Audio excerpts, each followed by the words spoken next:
Oke, selamat sore semuanya. Jadi kita kembali lagi bertemu di pertemuan keempat ya kan, yaitu tentang penggunaan AI dalam aplikasi komputer. Jadi aplikasi AI ini kalau kita lihat sekarang ini udah menjadi suatu andalan di dalam pekerjaan sehari-hari ya kan, dengan waktu yang singkat. Kita lihat di sini AI mungkin telah kalian gunakan dalam beberapa bentuk di banyak aplikasi komputer. Misalnya di sini berbicara dengan ponsel cerdas. Jadi misalnya kita di Android ya kan, misalnya berbicara tentang eh, buatkan cara memasak nasi goreng misalnya ya kan. Jadi nggak perlu lagi diketik di situ. Langsung AI-nya yang bekerja sendiri. Jadi di sini kita lihat banyak AI mulai dari AI pengenalan suara gitu.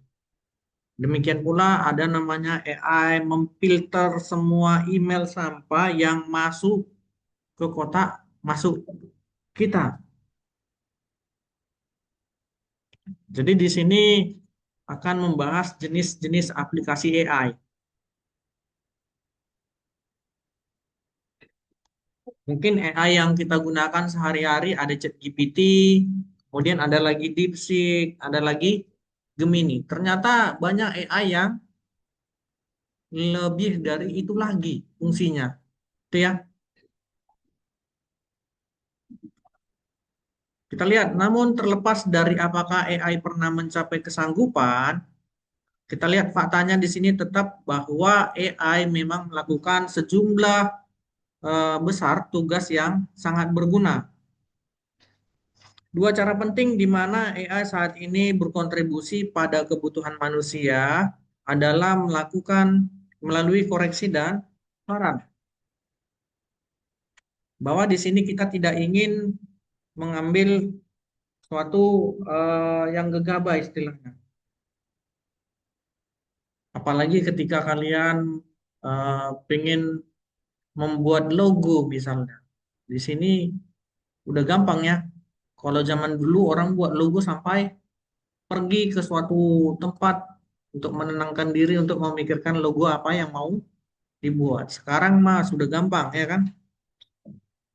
Bahkan sekarang orang mau nembak cewek pakai puisi juga sudah gampang. Tinggal perintahkan si AI-nya, tolong buatkan puisi untuk pacarku. Misalnya puisinya tentang apa? Misalnya tentang pantai bulan purnama ya kan, buat kata-kata kuncinya, maka nanti AI-nya akan mengikuti apa yang kalian perintahkan. Ada lagi AI sekarang kita lihat di sini sudah masuk ke dunia industri. Contohnya di beberapa negara seperti India mereka sudah membuat mobil itu berjalan sendiri, atau istilahnya sudah mengambil alih dari sistem kemudi itu. Kalau negara lain buat kemudinya semacam buat main game PlayStation, maka di beberapa negara dia sudah pakai sistem sendiri tanpa harus ada supir. Bahkan sudah mulai diimplementasikan menjadi taksi. Kebayang nggak nanti naik taksi kalau nggak ada supirnya? Kalau orangnya yang ceritanya hantu, pasti dia nanti kira yang mobil itu adalah hantu ya kan? Tapi inilah yang namanya kemajuan teknologi. Siapa sangka dulu orang susah belajar ngoding, sekarang juga gampang belajar ngoding.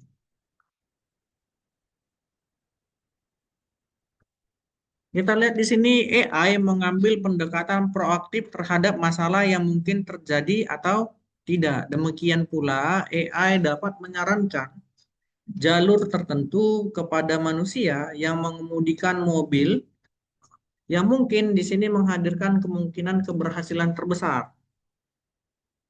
Hanya untuk mengubah saran tersebut nanti di sini berdasarkan kondisi baru.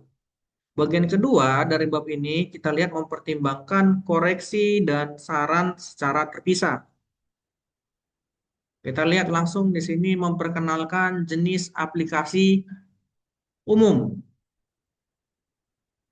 Sama seperti satu-satunya hal yang membatasi jenis aplikasi komputer prosedural adalah di sini imajinasi program. Bahwa aplikasi AI di sini dapat muncul di tempat dimanapun untuk tujuan apapun. Yang sebagian besar di sini belum terpikirkan oleh siapapun, termasuk kita di sini. Saya pun belum pernah memikirkan sesuatu hal yang lebih tinggi tentang AI. Ternyata sudah banyak, ya kan, yang memikirkan itu. Faktanya kita lihat di sini fleksibilitas yang ditawarkan oleh AI di sini eh, berarti bahwa beberapa aplikasi AI mungkin muncul di tempat-tempat selain yang awalnya ditentukan oleh pemrogram. Faktanya kita lihat di sini suatu hari perangkat lunak dari AI mungkin akan membuat generasi berikutnya sendiri. Namun, untuk mendapatkan ide yang lebih baik tentang apapun yang membuat AI ini berguna di dalam aplikasi. Jadi, melihat dari perkembangan si AI ini, saya bisa yakinkan bahwa ke depannya manusia akan kehilangan banyak pekerjaan. Bahkan di dalam pertanian juga nanti petani sudah tidak mencangkul lagi. Memang selama ini udah mulai ada perubahan ya, bukan pakai cangkul lagi, tapi pengendalinya masih manusia. Tapi mungkin kita lihat 5 sampai 10 tahun ke depan sudah pakai robot gitu ya atau sudah pakai yang namanya kecerdasan buatan. Jadi memang luar biasa. Kalau kita lihat di beberapa video orang panen padi masih manual ya kan? Kalau kita lihat di beberapa video yang ada di negara kita. Coba kita lihat di beberapa video yang ada di luar negeri, misalnya di Jepang atau di Cina. Mereka panen padi itu sudah otomatis. Inilah yang akan membuat AI itu sangat pesat sekali. Memang tujuannya di sini adalah untuk mempermudah dari pekerjaan manusia. Itu ya. Kita lihat bagian 42 di sini menggunakan AI dalam aplikasi tipikal. Kita lihat di sini mungkin kita menemukan AI di tempat-tempat yang sulit untuk dibayangkan menggunakan AI, misalnya ada termostat pintar. Jadi ini dia untuk mengontrol suhu di dalam rumah. Jadi suhu dalam rumah ini atau suhu dalam ruangan ini dia akan mendeteksi berapa suhu yang ada di dalam ruangan tersebut. Ini sudah banyak ya, bukan hanya pakai termostat pintar ini juga. Misalnya di beberapa apa namanya pemanggang, ya kan? Kalau cewek lebih tahu ini pemanggang kue, ya kan? Sudah ada langsung pengatur suhunya. Ketika suhunya nanti misalnya di suhu 30 berapa gitu, dengan waktu durasi berapa menit, nah, nanti dia akan mati otomatis. Ya, jadi sudah sangat membantu. Makanya emak-emak sekarang bisa sambil ngonten sambil masak. Kenapa? Nggak takut gosong lagi dia. Banyak lagi ya teknologi-teknologi yang lainnya. Misalnya pakai air fryer dia itu ya. Air fryer juga saya lihat udah canggih tuh. Bisa orang masak ikan seperti digoreng di air fryer itu. Padahal mak-mak kalau masak di kuali harus dijaga ya kan? Sementara di situ enggak.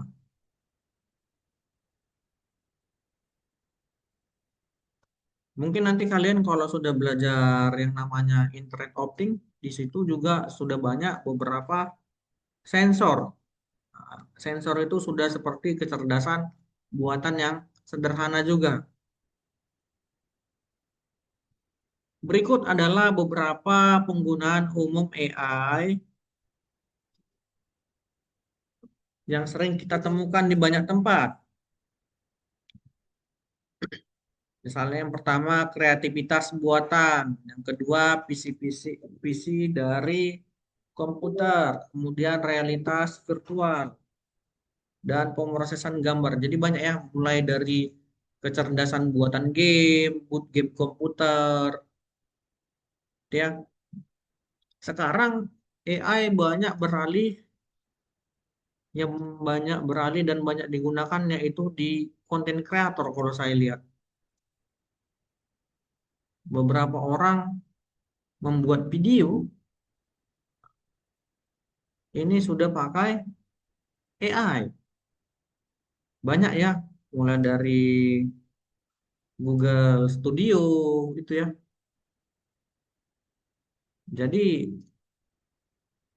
itu termasuk wah keren lah gitu.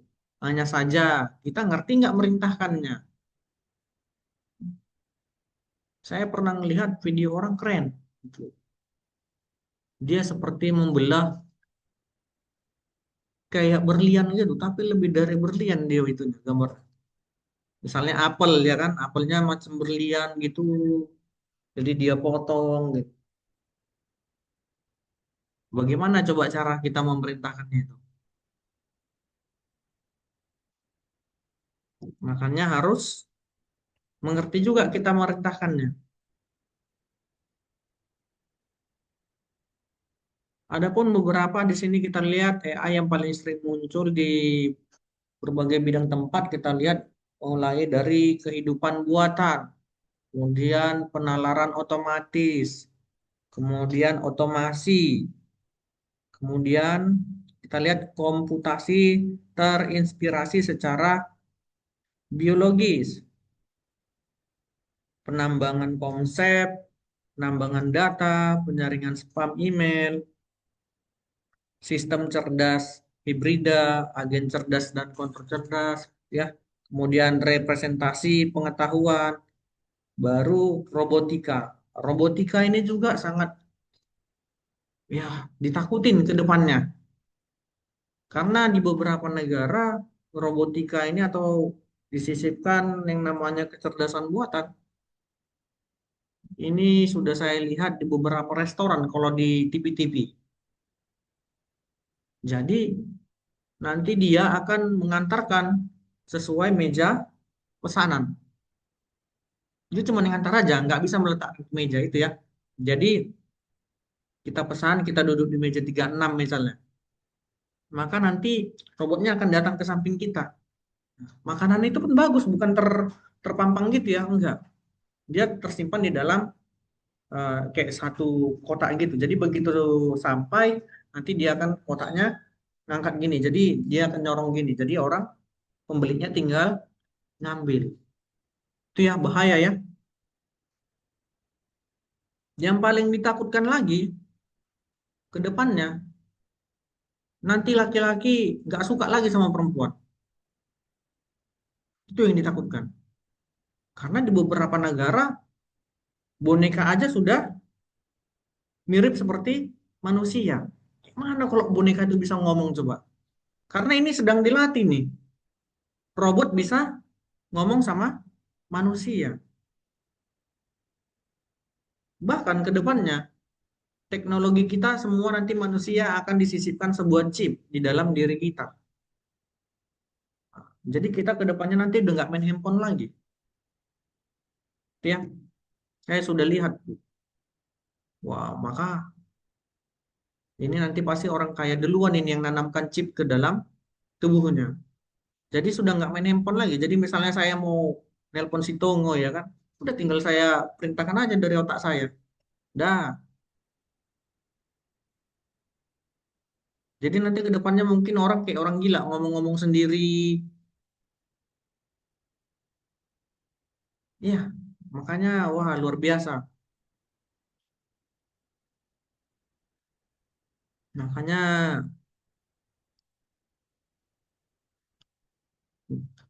negara kita harus waspada juga atas perkembangan si AI ini.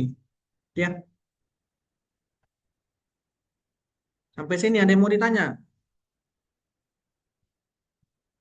Nggak ada. Jatuh.